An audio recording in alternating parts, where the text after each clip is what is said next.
வணக்கம் அன்பர்களே. இன்றைய பதிவு 2024 வருடத்துக்குரிய மார்ச் மாதத்துக்குரிய பலன்கள். முதலில் இந்த மாதத்திற்குரிய கிரக நிலைகளை பார்க்கலாம். அப்போ மேசமனையில் குரு பகவானும் கன்னி மனையில் கேது பகவானும் அமர்ந்திருக்காங்க.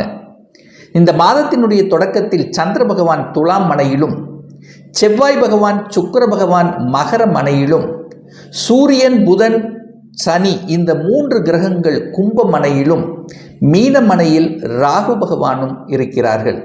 இந்த மாதத்தினுடைய கிரகங்களுடைய பெயர்ச்சியை பார்க்கும் பொழுது புதன் பகவான் இந்த மார்ச் மாதம் 7ஆம் தேதி என்று புதன் பகவான் கும்பமனையிலிருந்து மீனமனைக்கும், அதே மார்ச் 26ஆம் தேதி அன்று புதன் பகவான் மீனமனையிலிருந்து மேசமனைக்கு பெயர்ச்சியாகிறார்கள். மார்ச் மாதம் 7ஆம் தேதி என்று சுக்கிர பகவான் மகர மனையிலிருந்து கும்பமனைக்கும், மார்ச் 14ஆம் தேதி என்று சூரிய பகவான் கும்ப மனையிலிருந்து மீனமனைக்கும், மார்ச் மாதம் 15ஆம் தேதி செவ்வாய் பகவான் மகர மனையிலிருந்து கும்பமனைக்கும் பெயர்ச்சியாகிறார்கள். ஸோ இந்த கிரக அமைப்புகளை வைத்துக்கொண்டு இந்த மாதத்தில் என்ன நடக்கும், எதை செய்யலாம், எதை செய்யக்கூடாது, எந்தெந்த வகையில் நம்ம எச்சரிக்கையாக இருக்கணும், இந்த மாதத்துக்குரிய தெய்வ வழிபாடு எது சிறந்தது என்பதை பற்றித்தான் இந்த பதிவில் நம்ம டீட்டெயிலாக பார்க்க போகிறோம். அதற்கு முன்னால் நம்முடைய சேனலை ஃபர்ஸ்ட் டைம் நீங்கள் பார்ப்பவர்கள் என்றால் மறக்காம சப்ஸ்கிரைப் பண்ணிக்கிங்க. மீனராசி அன்பர்களே, இந்த 2024 வருடம் மார்ச் மாதம் எப்படி இருக்கும்னு பார்க்கும் பொழுது உங்களுடைய ராசிநாதன் லக்னநாதன் என்று சொல்லக்கூடிய குரு பகவான் 2ஆம் இடம் என்கின்ற தனஸ்தானத்தில் போய் உட்கார்ந்திருக்கார்.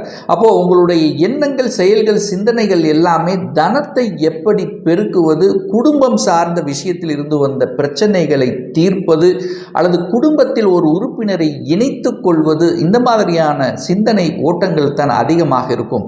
ஆனால் உங்கள் ராசியிலேயே ராகு உட்கார்ந்திருக்கார் அல்லவா, சர்ப்ப கிரகம், பாம்பு கிரகம் என்று சொல்லக்கூடிய அந்த ராகு இருந்து உங்களுக்கு அந்த ராகு பிரம்மாண்டமாக திங்க் பண்ண வைப்பார். அப்போ அளவுக்கு அதிகமாக ஒரு கற்பனை திறனுங்கிறது அதிகமாக கொடுத்துவிடும். ஸோ இந்த விஷயத்தில் இங்கே மட்டும்தான் நீங்கள் ஒரு விஷயத்தை ரொம்ப, அதாவது ஒரு புதிய விஷயத்தை ஆரம்பிக்கும் போது ரொம்ப யோசித்து செயல்படுத்தணும் அப்படிங்கிறதையும் ஞாபகத்தில் வைத்துக் கொள்ளுங்கள். ஏன்னா இந்த மார்ச் மாதம் 14ஆம் தேதி என்று சூரிய பகவான் உங்கள் ராசியில் வந்து அமர்கிறார். அப்போ அந்த சூரியனுங்கிறது உங்களுக்கு 6க்குரியவன் அல்லவா, கடன், நோய் எதிர்ப்பு, பகை சொல்லக்கூடிய அந்த சூரியன் ராகுவோடு சேர்ந்து அங்கே ஏதாவது ஒரு ரூபத்தில் உங்களுக்கு மனக்குழப்பத்தை ஏற்படுத்துவார். அப்போது உங்களுக்கு உஷ்ணத்தன்மை அதிகமாக இருக்கும், ஹீட்டு, இந்த மாதிரியான தன்மைகள் அதிகமாக இருக்கக்கூடிய தன்மைகளை உருவாக்கிவிடும். அப்போ நான் என்ன சொல்ல வரேன் அப்படின்னா, அந்த விரயஸ்தானத்தில் சனி பகவானும் அங்கே இருக்கிறதுனாலையும், அந்த தனஸ்தானத்தின் அதிபதியான அந்த செவ்வாய் பகவானும் 12ஆம் இடத்தில் வந்து இருக்கிறதுனால செலவு அதிகமாக, அதாவது செலவுங்கிறது அதிகமாக இருக்கும், வரவுக்கு மீறிய செலவு அப்படிங்கிற அமைப்பை கொடுத்துரும்.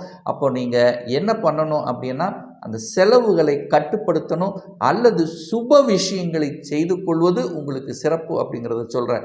3ஆம் அதிபதியாக இருக்கக்கூடிய அந்த சுக்கிரன் 11ஆம் இடமான லாபஸ்தானத்தில் இருக்கார் அல்லவா, அப்போ உங்களுக்கு சிறப்பு. எதன் மூலியமாக சிறப்பு? பிரயாணத்தின் மூலியமாக சிறப்பு. அதே சமயத்தில் அந்த சுக்கிரனாக இருக்கிறதுனால கலைத்துறையில் புதிய ஒப்பந்தங்கள் கிடைப்பதற்கான வாய்ப்புகள். ஸோ இது எல்லாமே உங்களுக்கு சிறப்பாக இருக்குது. ஆனால் அந்த மார்ச் 7ஆம் தேதிக்கு அப்புறம் அந்த சுக்கிரன் 12ல் போய் மறைகிறார். அப்போ 12ல் போய் மறையும் போது, 3க்குரியவன் 12ல் போய் மறையும் போது 3 என்பது மனசு, மனக்குழப்பத்தை கொஞ்சம் ஏற்படுத்தும். அப்போது தேர்ட் பார்ட்டியை நம்பி, அதாவது 3ஆம் நபர்கள் நம்பி ஏதாவது ஒரு ஜாமீன் கையெழுத்து போடக்கூடாதுங்கிறத ஸ்ட்ராங்காக மனதில் பதிய வைத்துக் கொள்ளுங்கள். 4ஆம் அதிபதியாக இருக்கக்கூடிய அந்த புதன் பகவான் 12ஆம் இடமான விரயஸ்தானத்தில் உட்கார்ந்திருக்கார். அது சனியோடு சேர்ந்து உட்கார்ந்திருக்கார், சூரியனோடு சேர்ந்து அங்கே 12ஆம் இடத்தில் இருக்கார் அல்லவா. அப்போது என்ன பண்ணும், ஒரு வீடு வாங்கணும் அப்படிங்கிறது ஒரு செலவு செய்யக்கூடிய தன்மை அல்லது வீட்டை ஆல்டர் பண்ணக்கூடிய தன்மைகள் இதெல்லாமே உங்களுக்கு சிறப்பாக இருக்குது. ஆனால் அதே சமயத்தில் ஒரு புதிய வண்டி வாகனங்கள் வாங்கணும் அப்படிங்கிற எண்ண ஓட்டங்களும் அதிகமாக இருக்கும். ஸோ அப்போ இந்த மார்ச் 7க்குள்ளே நீங்கள் வாங்கும்போது உங்களுக்கு சிறப்பை ஏற்படுத்தும். அதுக்கப்புறம் பார்க்கும்போது அந்த 4ஆம் அதிபதியாக இருக்கக்கூடிய அந்த புதன் பகவான் பார்த்தீங்கன்னா உங்கள் ராசியிலே வந்து அமர்வதும், அந்த 4 அதாவது அந்த வாகனத்துக்கு சொந்தக்காரர் என்று சொல்லக்கூடிய சுக்கிர பகவான் 12ஆம் இடத்துல போய் அமர்கின்ற காரணத்தால் இரவு நேர பயணங்களை கொஞ்சம் முற்றிலும் தவிர்ப்பது உங்களுக்கு சிறப்பை ஏற்படுத்தி கொடுக்கும். அதே சமயத்தில் குழந்தைகளினுடைய நலன்கள் சார்ந்த விஷயங்கள் திருப்திகரமாக இருக்கும். குழந்தைகள் நன்றாக படிக்கக்கூடிய தன்மை ஏற்படுத்தும்.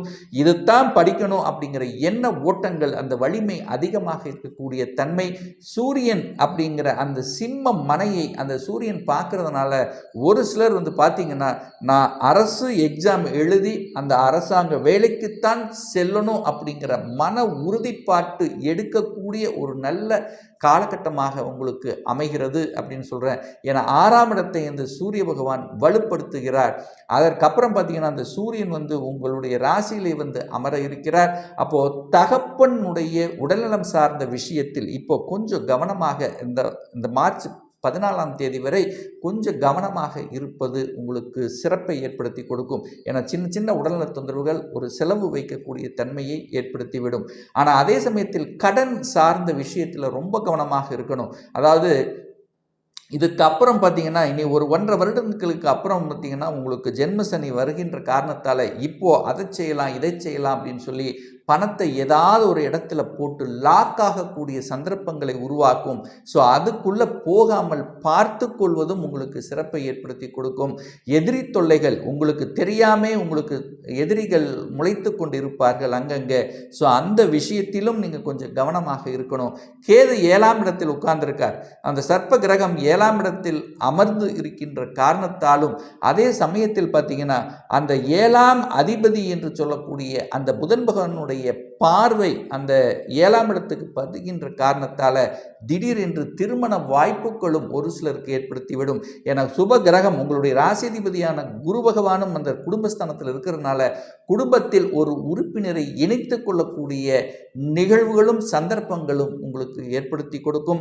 8ஆம் இடம் என்கின்ற அட்டமஸ்தானத்தை அந்த குரு பகவான் பார்க்கின்ற காரணத்தால் இந்த மீனராசி என்பர்கள் யாரெல்லாம் வெளிநாட்டுக்கு செல்லணும் என்கின்ற எண்ண ஓட்டத்தில் இருக்கிறீர்களோ அந்த எண்ண ஓட்டங்கள் உங்களுக்கு பூர்த்தியாகக்கூடிய ஒரு நல்ல மாதம் அப்படின்னு சொல்லணும். ஏன்னா குரு பகவான் நல்ல ஒரு பவர்ஃபுல்லாக இருந்து கொண்டு அந்த 8ஆம் இடத்தை பார்க்கறதுனால உங்கள் ஊரை விட்டு நீங்கள் வெளியே செல்லக்கூடிய வாய்ப்புகள், அல்லது ஒரு வேலையில் இருக்கிற நான் வேலை இந்த ஸ்டேட்லேருந்து அதர் ஸ்டேட்டுக்கு போகணும், அல்லது எம்என்சி கம்பெனியில் வேலை பார்க்கணும், இந்த மாதிரி வெளிநாடு அந்நிய மதம் இந்த மாதிரி சம்பந்தப்பட்ட விஷயத்தில் இருப்பவர்களுக்கு கூடுதல் வளர்ச்சியை கொடுக்கக்கூடிய ஒரு நல்ல மாதமாக அமைகிறது. அந்த 9ஆம் இடத்தை இந்த சனி பகவான் பார்க்கின்ற காரணத்தால் தந்தை சார்ந்த விஷயங்கள், தந்தை வர்க்கம் சார்ந்த விஷயத்தில் கொஞ்சம் கவனம் எச்சரிக்கையோடு நடந்து கொள்வதும் இந்த காலகட்டம் உங்களுக்கு சிறப்பை ஏற்படுத்தி கொடுக்கும். 10ஆம் இடத்தை, அதாவது 10ஆம் இடம் என்பது தொழில் ஸ்தானம். ஸோ அந்த இடத்தை குரு பகவான் பார்க்கின்ற காரணத்தால் வேலை மாற்றம், தொழில் மாற்றம், வியாபார மாற்றம், இந்த மாதிரி எந்த மாற்றங்கள் உங்களுக்கு வந்தாலும் அது நல்ல மாற்றமாக அமையும். அதை ஏற்றுக்கொள்ளலாம் அப்படிங்கிறது தான் இந்த இடத்துல நான் ஸ்ட்ராங்காக சொல்கிறேன். இதுவரைக்கும் ஒரு நல்ல வேலை கிடைக்காதவர்கள், தான் படித்த படிப்புக்கு உண்டான வேலை கிடைக்கல, இல்லை போன மாதம் ஏதோ ஒரு ரூபத்தில் எனக்கு வேலை போய்விட்டது அப்படிங்கிற ஒரு குழப்பத்தில் இருப்பவர்களுக்கெல்லாம் நிச்சயமாக இந்த மாத இறுதிக்குள் ஒரு நல்ல வேலை கிடைக்கக்கூடிய சந்தர்ப்ப சூழ்நிலை நிச்சயமாக உருவாக்கும். அந்த செவ்வாயும் சுக்கிரனும் இணைந்து 11ஆம் இடமான லாபஸ்தானத்தில் இருக்கின்ற காரணத்தால நிச்சயமா அந்த சுக்கிரன் 11ஆம் இடத்தில் இருக்கிறதுனால அதற்கப்புறம் அந்த சுக்கிரன் 12ஆம் இடத்துக்கு பிரயாணமாகிறார். அதாவது இந்த மார்ச் 7.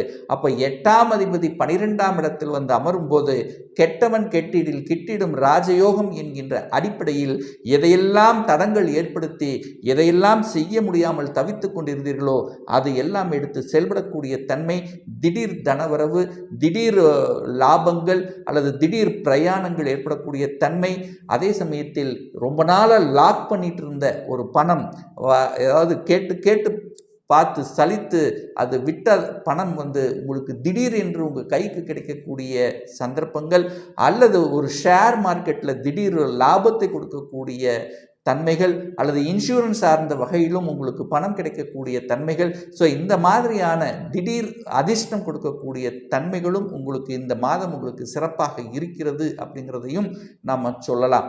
அதே சமயத்தில் இந்த மாதம் ஒரு நல்ல வழிபாடு அப்படின்னு எடுத்துக்கொண்டால், இந்த மீனராசி அன்பர்களுக்கு உங்கள் ராசியிலேயே ராகு இருக்கின்ற காரணத்தால், அந்த ராகு அப்படிங்கிறதுனா ஒரு உக்கிரமான ஒரு தெய்வம் அப்படின்னு எடுத்துக்கலாம், அல்லது துர்க்கையம்மன் வழிபடுவது உங்களுக்கு அனைத்து விதத்திலும் அந்த மனக்குழப்பத்திலிருந்து விடுபடும். அதே சமயத்தில் 7ஆம் இடத்தில் கேது இருக்கின்ற காரணத்தால் திருமணம் சார்ந்த விஷயத்தில் தடைபட்டு கொண்டிருந்தவர்கள், அல்லது கணவன் மனைவிக்குள்ள சின்ன சின்ன பிரச்சனைகள் இருக்கின்றவர்களுக்கெல்லாம் தினமும் உங்கள் வீட்டுக்கு அருகில் இருக்கின்ற அந்த விநாயகரை சென்று வழிபடும் போது நிச்சயமா அந்த குடும்பத்தில் இருந்து வந்த அத்தனை விதமான பிரச்சனைகள் தீர்வதற்கு ஒரு வழி பிறக்கும் என்பதில் எந்தவித மாற்று கருத்தும் கிடையாது.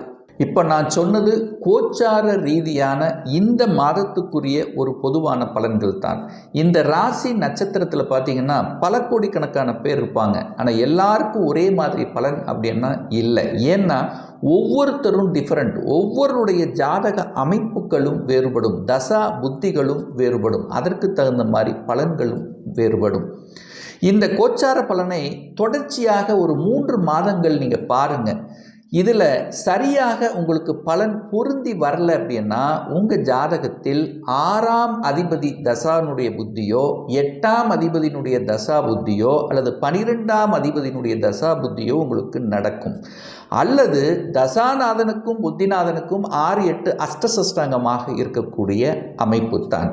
சரி, ஒரு துல்லிய பலன் வேணும் அப்படின்னா உங்கள் ஜாதகத்தில் கிரகங்கள் எப்படி இருக்கிறது, என்ன மாதிரியான காரகத்துவம் ஆதிபத்தியம் பெற்றிருக்கிறது, எந்த டிகிரியில் இருக்கார், இப்போ நடப்பு தசா புத்தி அந்தரம் சூட்சமம் வாயிலாக நீங்கள் கேட்கக்கூடிய எந்த கேள்வியாக இருந்தாலும் இந்த 2024ஆம் வருடம் சொந்த தொழில் செய்வதற்கான விதி கொடுப்பினை நம்முடைய ஜாதகத்தில் இருக்கிறதா, அப்படி இருக்கக்கூடிய பட்சத்தில் எப்போ நம்ம சொந்த தொழிலை ஆரம்பிக்கலாம், எப்போ நமக்கு திருமணம் நடக்கும், எப்போ நம்ம வீடு கட்டலாம், எப்போ எனக்கு ப்ரமோஷன் கிடைக்கும், எப்போ நமக்கு குழந்தை பாக்கியம் கிடைக்கும், இது போன்ற கேள்விகளுக்கு துல்லியமான பதிலை நம்மால் கூற முடியும். ஒரு பர்சனல் கன்சல்டேஷன் எடுத்துக்கணும், அதாவது சொந்த ஜாதகம் பார்க்கணும் என்று விருப்பம் உடைய அன்பர்கள் டிஸ்பிளே தெரியக்கூடிய நம்பருக்கு வாட்ஸ்அப் மூலியமாகவோ ஃபோன் கால் மூலியமாகவோ தொடர்பு கொண்டு அப்பாயின்மெண்ட் பெற்றுக்கொண்டு கன்சல்டேஷன் எடுத்துக்கலாம். நிச்சயமாக இந்த பதிவு உங்களுக்கு பிடித்திருக்கும் என்று நினைக்கிறேன். பிடித்திருந்தால் லைக் பண்ணுங்கள், கமெண்ட் பண்ணுங்கள், உங்கள் நண்பர்களுக்கும் உறவுகளுக்கும் ஷேர் செய்யுங்க. நம்ம சேனலை ஃபஸ்ட்டு டைம் நீங்கள் பார்ப்பவர்கள் என்றால் மறக்காமல் சப்ஸ்கிரைப் பண்ணிக்கிங்க. பக்கத்தில் இருக்கின்ற பெல் பட்டன் மற்றும் ஆல் நோட்டிஃபிகேஷனை கிளிக் பண்ணும்போது நான் போடக்கூடிய அடுத்தடுத்த பதிவுகள் உங்களுடைய நோட்டிஃபிகேஷனில் வந்து சேரும். இந்த ராசி நட்சத்திர நேயர்கள் அனைவரும் வாழ்க வளர்க வளமுடன் என்று எனது வாழ்த்தினை தெரிவித்துக் கொண்டு விடைபெறுகிறேன். நன்றி, வணக்கம், வாழ்த்துக்கள்.